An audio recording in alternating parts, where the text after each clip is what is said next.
Hello and welcome to another Rivals of Ixalan Draft League. This is Old Man Poole. I am still enjoying the format immensely, and so I figured I'd plug one more draft here. We've got Champion of Dusk right off the bat. I think this is pretty cool. We haven't had a whole lot of opportunities to try and really force vampires, but this is a pretty good one. A 4/4 for 5 that draws you a card when it enters is already pretty good. And obviously, if you end up having a good vampire synergistic deck, this can draw you a lot more than one. So I think Champion of Dusk is a pretty easy first pick here. We do have Luminous Bonds, which is solid as well. Forerunner of the Herald's a little bit unfortunate it's in the same pack.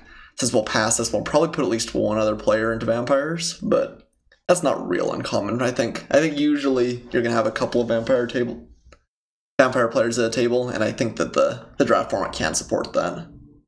Alright, let's add in the Champion of Dusk. It's funny, for as much as I feel like I've played the format, I think I've only seen this card one time, so kind of cool to be able to pick it up here. Alright, well, we have one of my favorite cards, Raging Regisaur, but I think we're just going to take the Forerunner of the Legion and be pretty happy with it here.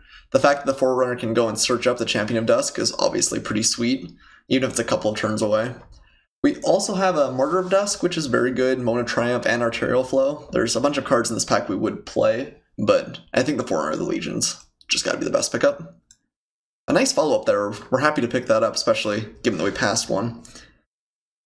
It's a little bit funny, because in this first pack I'd kind of like to only see one good vampire card per pack, because I'd like to just cut vampires really, really hard. But I suppose as long as you're getting good pickups, we can't complain too much. Alright, I think we're going to take Famished Paladin out of this pack. We do have Moment of Triumph, which is an interesting card, but I do think that Famished Paladin's better. It's maybe close, though. It probably depends on how many things we get that give us lifelink. But on the other hand, Famished Paladin can always be a pretty reasonable defensive creature as well. You don't have to swing with it. So I think that's going to be correct. I do like having some Moment of Triumph, though. I'd really like to pick up one or two for the deck. But Famished Paladin's a pretty solid card, too. Ooh, we have a interesting pick here. So I like Squire's Devotion quite a bit. I think it is very good in the Vampires deck, and just good in any white deck that can play it. I think is happy with Squire's Devotion. We've also got Legion Conquistador. Conquistador is a little bit tempting, just because it gets so much better in multiples. This is a higher risk, higher reward card. So if you get like 4 of these in the deck, you just feel like you can't lose. Well, that's maybe an overstatement, but it does feel quite good. On the other hand, Squire's Devotion is very solid on its own. Same with Glorifier and Vampire Revenant are both playable and fine cards, but a little bit less good. I think I'm going to take the Squire's Devotion. Well, we'll see. If we see a bunch of more Legions Conquistadors come around, I'll be sad. Wow. So Vampires does seem really open. I think we kind of lucked out here, first picking a great Vampires card, and now we're seeing quite a few come around. I think the Exultant Skymarcher is better than Famished Paladin? Question mark? Paladin, I mean, with Squire's Devotion or something, it's kind of absurd. It just turns into a 4/4 Vigilance lifelink. I guess maybe Famished Paladin's still correct. Exultant Skymarcher is super, super solid, though. I think one of the better cards you could have as well. On the other hand, 2-drops maybe are a little bit rarer than 3s, so I think we are going to take the Famished Paladin. I think that's actually pretty close there. Okay, we have a Recover here, Dusk Charger, and Vampire Revenant, all of which are fine, none of which are exciting. I think I might be on the Vampire Revenant plan here. This has proved to be very, very good against some opponents, and sometimes you really do need flying blockers, and even though it's 4 cost and frequently trades down, sometimes that's still what you need to stay alive. I think the Revenant's better than Recover. I don't hate Dusk Charger, but I think it's probably not its best in this deck. Okay, so now we get choice between either Dusk Charger or Traveler's Amulet. I think I'm going to pick up the Amulet. Like I said, I think this card's fine, but it's just not all that synergistic with vampires in general. It's just okay, I think. I don't think it's worth losing the extra value we'd get from taking a Traveler's Amulet here. I mean, once in a while you pick up something you'd really like to splash, and you're super happy to have this card. I guess Recover at this point over to Revenant number 2? Don't think you ever really want to play 2 Traveler's Amulets. Maybe 2 Revenants is still better than Recover. Recover's quite good at Champion of Dusk. There's some other cards that if we did pick them up would be very nice. Yeah, I think let's take Recover. I guess Gleaming Barrier out of this pack. This is a good defensive card if your opponent's on the really crazy aggressive deck. Helps you block things like Goblin Trailblazer. Speaking of which, this is a late Goblin Trailblazer for sure, but Gleaming Barrier is okay. Yeah, Arterial Flow this late's pretty exciting. Cleansing Array would be a good sideboard card, we'd like it, but when you're playing vampires, Arterial Flow is pretty good. Not much for us out of this pack. I guess we'll just take Gruesome Fate and try and force our friends into a different color. Not that this is a real exciting card, but we're happier if they're taking something that's good in like red anyway. Sanguine Glorifier, fine card. And another Vampire Revenant. I'm gonna take that over the Gleaming Barrier, certainly. And a card that doesn't really do anything. Might be the first Blazing Hope I've drafted, actually. Which is maybe a little bit surprising, given the fact that it's almost always the last card in the pack. And I'm not saying it shouldn't be. Well, I think we have a pretty good start here. We did not get the Legion Conquistador back, which is worth noting. There's somebody else that's trying to pick those up. Or at the very least took it kind of speculatively. Didn't get one of the Forerunners back. Didn't get the 2-3, which isn't real surprising. I think there's probably one more Vampire drafter at the table, though. That doesn't really concern me. I think that Vampires actually can support 2 drafters. Obviously, it's always best if you're the only one in the archetype. But I think that it's a little bit deeper than something like Merfolk, where if there's 2 drafters at the table, I think you're really pretty far behind even before you start. But you can come up with a good Vampire deck even if there's somebody else that's also picking up cards, I think. Well, our first pick here is not super exciting. I really wish this was the other Lord, but Seafloor Oracle, Merfolk Mistbinder, there are definitely some good Merfolk payoffs we're going to pass here. Needletooth Raptor is quite good. I think it's maybe even worth splashing, but I guess we don't have a whole lot of ways that synergize with it either. I think we're just going to take Dusk Legion Zealot. Not particularly exciting, but this is a fine 2-drop, and we do need 2 drops. Well, we got our third Famished Paladin here. Really does reward us if we can pick up like another Squire's Devotion. I think it's still better than Moment of Triumph, even the third one. At the very worst, we can have these as kind of a brick wall at the 2-drop spot, and maybe finish the game off in the air with like Vampire Revenants. I definitely like it better than Pitiless Splendor or Dark Inquiry. Moment of Triumph is close, but I think we're still just going to take the Paladin here.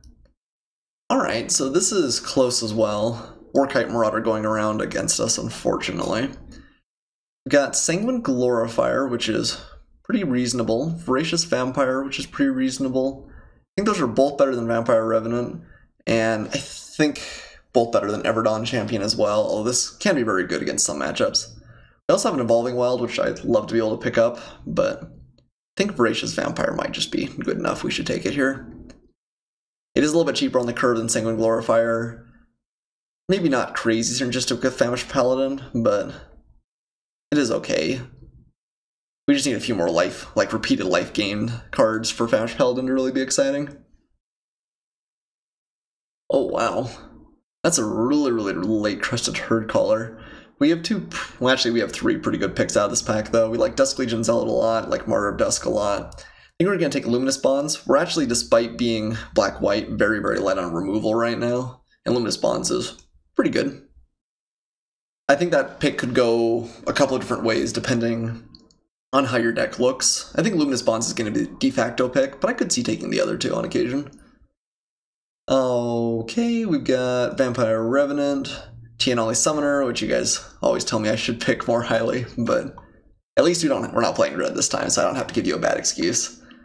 Let's take the Vampire Revenant. Martyr of Dusk, that's great at this point. I would play Sanguine Glorifier. That's probably the only card here I'm really excited about, but Martyr of Dusk is very solid. Take Cleansing Rays, a sideboard card. It's probably correct. I don't like Grasping Scoundrel. I don't think we're quite that aggressive. Gleaming Barrier is okay, but... So we didn't pick up a Lord, which is a little bit unfortunate. We're actually a little bit low on just star power in general. We don't have like the Dusk Marcher or anything like that. Okay, we'll play a Forsaken Sanctuary though. Makes our mana just a little bit better. You can often find a time to slot in 1 or 2 of these cards along your curve. Guess Raptor Companion. I don't think we're gonna have to play it, which is good, but You never know when you'll want to sideboard something in, too. And Darkwind Inquiry, another card that we would sideboard in. You never know when your opponent's going to have a Tezzimoct, right? Evolving Wild's coming back is great. I think we'd probably play that with the Forsaken Sanctuary. That does mean we have 2 tap lands, which is a little bit awkward, but I think just playing 2 is probably still okay. A little bit late, Cherished Hatchling. Not that's really relevant to our strategy at this point. So I think we definitely are splitting the Vampire cards with at least one other player. We didn't get tons out of that pack, but hopefully that means we're passing in the right direction in pack 3 and we'll be able to pick up some more. I can't really blame an opponent if they were downstream from me pack 1 and went into Vampires. We did pass some good ones. I mean, we pretty consistently cut Vampire cards, but we still passed some good stuff too. I guess we'll hate the Hardy Veteran here. And a forest, or island, something. Forest, island, they're all the same, right? They're not black, they're not white. So yeah, I mean, leaving pack 2, we're not much more excited than we were leaving pack 1, but Anointed Deacon's actually a very, very good pickup for us. This is a common, but I think it's one of the commons you want the very most. We do have River's Rebuke and Air Elemental, so there's going to be a blue player that's super excited from this pack, but we are very happy to see an Anointed Deacon here. Lets our Vampire Revenants become very game-winning threats, and also just lets us trade like Dusk Legion Zealots for real cards. Definitely deserving of the 5-drop slot. Ooh. So I think we're taking Pirate's Cutlass. We have a lot of creatures that would carry the Cutlass well. It is a shame that the Famished Paladins are just going to have to be so defensive most of the time, but it is what it is. Territorial Hammer Skull I think is close after the Pirate's Cutlass, but I think the Cutlass is better. Rampaging Frostodon, Odapec Huntmaster. There's some good cards from red in here, certainly. But we're happy to take a Cutlass. Dark Nourishment, I imagine, has to be the pickup here. Don't really like Direfleet Hoarder. We're kind of light on removal, so I think taking a Nourishment's fine. We're in kind of the unenvious position of being kind of light on removal and also not a particularly fast deck, so having some more removal spells is good. Queen's Commission seems solid here. Definitely pick that up. Great with the Champion of Dusk, great with Anointed Deacon. Really would love to see like one more Deacon, although that's probably not incredibly likely at this point. Ooh, so do we want Dark Nourishment number 2 or Skyblade of the Legion? Skyblade wears the Squire's Devotion, Cutlass, Anointed Deacon trigger. Those are all quite good. I think we're actually going to take the Skyblade. Dark Nourishment is good. I guess I don't know, we only have 2 removal spells. I don't have any combat tricks. Maybe Nourishment's better? Nourishment also triggers all the Famished Paladins. Maybe Nourishment's just better. I feel like this is more likely to wield than the Skyblade is, but that might still be okay. Okay, Mark of the Vampire is pretty good. I think we want that here. I wouldn't mind playing a Bright Reprisal, again, given that we just probably want to up our removal count a little bit. The Mark of the Vampire is insanely good with Famished Paladins. Not quite as good as Squire's Devotion, because Squire's Devotion's the nut, but this does a pretty good impression of it. Ooh, Inspiring Cleric's good. I think better than Vicious Conquistador, definitely. Again, this is a really good follow-up after playing like a Famished Paladin. Just life gain in general is nice. Don't hate Queen's Agent. I passed a couple now. They're just a little bit high on the curve, though, too. March of the Drowned, we'd maybe play against a removal heavy deck. I like Dusk Legion Dreadnought. Bad with the Paladins. I guess this is a good sideboard card, though. There are some decks that just have a really tough time interacting with this favorably. March of the Drowned is okay. I mean, it's good with Anointed Deacon and Champion of Dusk, just because it gets back relevant cards. I think I'm still going to take the Dreadnought, though. So we're at 23 playables right now. We're definitely a little bit on the low side. I guess we can play Recover, though. Recover is actually very similar to the, whatever that last card was. I'm so bad with the card names. I think we'll take Demystify here. It's Cleansing Ray does pretty much the same thing. I guess we could take Desperate Castaways. Are we ever going to need any more 2-drops? I don't think so. I think Demystify will be a better sideboard card.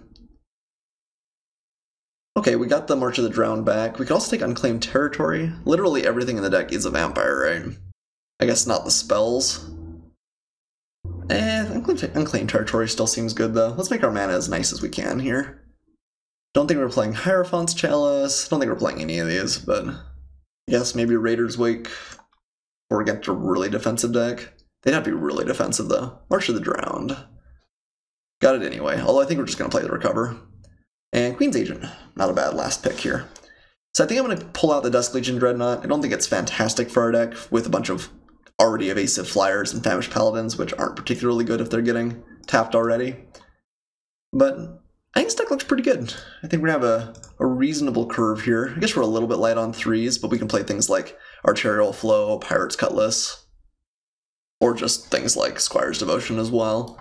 And Queen's Commission, I guess, is just straight up creature. I think the curve looks okay.